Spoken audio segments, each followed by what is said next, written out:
Howdy, hi. It is Dear Job Sports WNBA Picks and Predictions for Saturday, July 12th, 2025. We're looking at the best bets of the day. Let's get into the video. All right. So today, we go 1-5. The only thing we hit was the over in the Fever and the Atlanta Dream game. Everything else, a big, fat, massive L. I put Homer Simpson on the screen. That's kind of about how I feel currently. We'll get into it. So, the first and only winner was the over 167.5. The Indiana Fever nearly scored 100 points. They scored 99. The Atlanta Dream scored 82. Fever 46% from the field, 37% from deep, 90% from the free throw line. And it really was not Caitlin Clark, who shot 5 of 17 from the field, 1 of 7 from deep. Just imagine if she had a good game. The Fever probably would have scored 110. It was Kelsey Mitchell. Cunningham had 16. Aaliyah Boston had 19. Aaliyah Boston damn near put up a triple-double, kind of. She went 19, 6, and 8.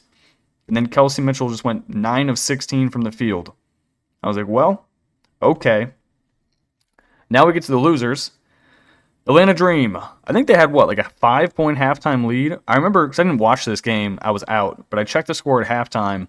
I'm looking at it now. Yeah, it was 45-50 at halftime, Atlanta Dream winning. So I was like, all right, I'm feeling kind of tough about this. I think we might hit. Then, they lose the third quarter by 9. They lose the fourth quarter by 13. Two big problems. They were both of our player props. Brianna Jones, she fouled out of the game. Again, not that I watched, so I don't really know how she did this, if it was offensive fouls or... Actually, I can look. It was... Actually, wait, can I? I don't think it tells me on this app. Either way, she had 6 personal fouls. That's tough. She only played 24 minutes of the game. 2 of 4 from the field. 6 points, 3 rebounds. Even if she would have played the entire game, it looks like this never stood a shot, as she only had 9 PR. Then our next one... Based on what I was told in the Discord, this was kind of brutal. We had Ryan Howard, PRA over 24.5. She gets carried off of the court in the second quarter. She then comes back for a bit of the third quarter, tries to finish the game, makes it to like the end of the quarter, but then ends up sitting on the bench for the entire fourth. So I guess her injury was a little bit more potent than they thought, as she drops 14 points, 3 rebounds, and 2 assists. So it is 19 PRA. We only needed 6 more, and this would have hit. She only played 25 minutes, so if she doesn't get injured, this probably hits. But again, if you get carried off the court, I'm surprised she came back in the game at all. So, I don't know. That sucked. Then we had the Storm, minus 17.5. I'm assuming they did not cover, as when I started to record this video, holy shit. Dang, they almost covered this. They're up 15 with 20 seconds left. And come on, Seattle. You're really going to lose the first quarter by 6 points and then nearly cover the game. Maybe next time, if you want to cover and hit the over, don't lose the first quarter 16-10. How do you score 10 points in one quarter, then follow it up with 21, 24, 24? That is absurd. Let me go into the stats and see who cost me my bread. Honestly, their starters played well. NECA, 5 of 12. Gabby, 6 of 10. Ezzy, 6 of 10. Skylar, 5 of 11. Eric Wheeler kind of played like shit. 2 of 7 from the field with 2 turnovers. I guess they just couldn't hit the broadside of a barn in the first quarter. Yeah, pretty shit though. So, they don't cover. We missed the over. I hate basketball. Let's get on to the 2 picks for tomorrow. Oh, also... These West Coast games end way too goddamn late. It is 12:10 in the morning in the East Coast, and I am just recording this video. Why do they hate people on the East Coast? All right, we got 2 games. I'm going to go through these quick because, like I said, it is late, and I'm tired. Game 1, Minnesota Lynx, Chicago Sky. I think this tips at 1 o'clock, from what I can recall. Let me check real quick. Yeah, this tips at 1 o'clock. Then the Valkyries and Aces game tips at 4 o'clock Eastern. 1 o'clock in Las Vegas, though. So, holy shit, that line flipped to 0. All right, whatever. Anyway, I'm going to take the Sky at home plus the 10.5 and the under 159.5. This is I think the Lynx' final game in their road trip. Surprisingly, not a back-to-back. So yeah, that's a plus for them. Chicago, they've been feisty recently. They just played this Lynx team like a week ago, and they lost by 5. I think this Lynx team is eventually going to have tired legs. They were on the West Coast. Now they're coming back east. This is the first of 2 games against Chicago. The Lynx, they're 18-3. Directly off of a win at the Sparks by 9 points. I really didn't think they played that well in that game. It's just the Sparks are so ass at basketball. You basically get a free win whenever you play. Then they play the Chicago Sky team, and they only won by 5 points at home. They struggle with athletes. Chicago does have that down low. They struggle with real size. Angel Reese and Cardoso are some big motherfuckers. And then you also have Elizabeth Williams, who's a very veteran of this league. I think Alana Smith's going to have her work cut out with her. I have not been impressed with Kayla McBride. Off the bench, you got Shepard. And then in the starting rotation, you have Bridget Carlton, who I really don't think is very good anymore. She's just played like shit like the last 2 weeks. Chicago, they're horrible, 6-13 on the year, but they did just win a home game against a bunch of rookies on the Wings teams by 11 points, so that might have bolstered up their confidence a bit. They've covered this number in each of their last 5 games.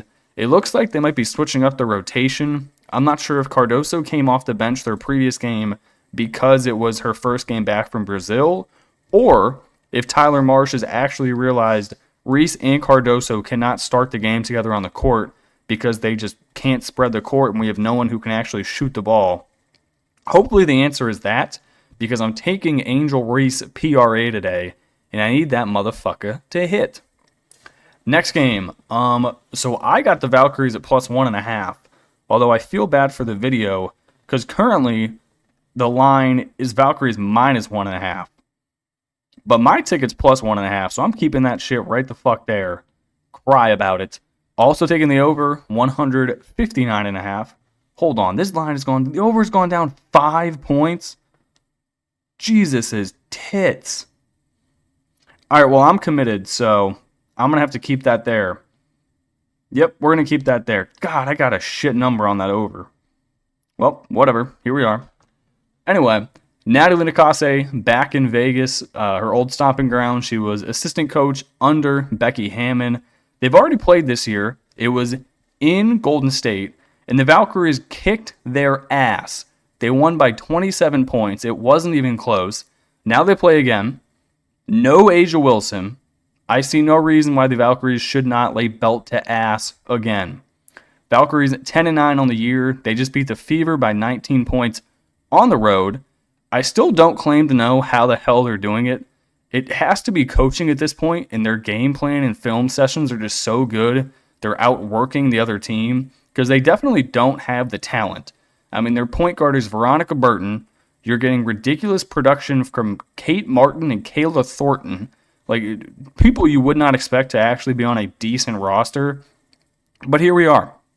The Aces, 9-11 on the year. They just lost to the Mystics on the road where they choked the game away late. No one really expected Asia to get hurt, but here we are. Don't know much about her injury. They just said it's her wrist injury. It's not broken. They're going to give her time to heal. We'll see what that means. They suck shooting from the field. They went 3 of 25 from deep in their last game. We'll see what they do here. Give me the Valkyries. Give me the over. But again, the live line for this game is Golden State minus 1.5. Over under 154.5. Dude, I'm going to have to rebet that over under. God damn it. I got screwed on that line. All right, whatever. On to the player props. We're taking 2 different games, though, however. We are not going to touch the same team and get torched twice by the Atlanta Dream. First one, Angel Reese PRA over 31.5. We're back taking the Mebound's absolute queen. She's been hitting these numbers recently, really good. We're getting a reduced price because Camila Cardoso is back in the lineup. She just dropped 39 PRA against the Lynx team literally 6 days ago. Back at home, I think she can do it again, no problem, especially if Marsh is trying to section out the Cardoso minutes with the Reese minutes and actually separate them being on the court together. That should help Angel get her PRA much more easily. Then I'm going to take Chelsea Gray, PRA over 21.5. Like I said, the Aces still don't have Asia Wilson. Someone else on the team is going to have to create. The previous game, it was Jackie Young was trying to do that, but she can't shoot the ball for shit. She went like 5 of 16. Jewel Lloyd was really good. Chelsea, she had 23 PRA, and that was with the entire team not being able to hit the broadside of a barn. They went 3 of 25 from deep, and she still managed to hit 23 PRA. So if a few more of her teammates could actually put the ball in the hoop this game, they should be able to get her to like 25, 26 PRA. No problem. I like her matchup up top. She's going against Veronica Burton. Not particularly known for her defense. Let's give me Chelsea Gray, PRA over 21.5. All right, that's going to do it for me in this video. I appreciate y'all watching and tuning in, and I will catch you in the next one. Peace.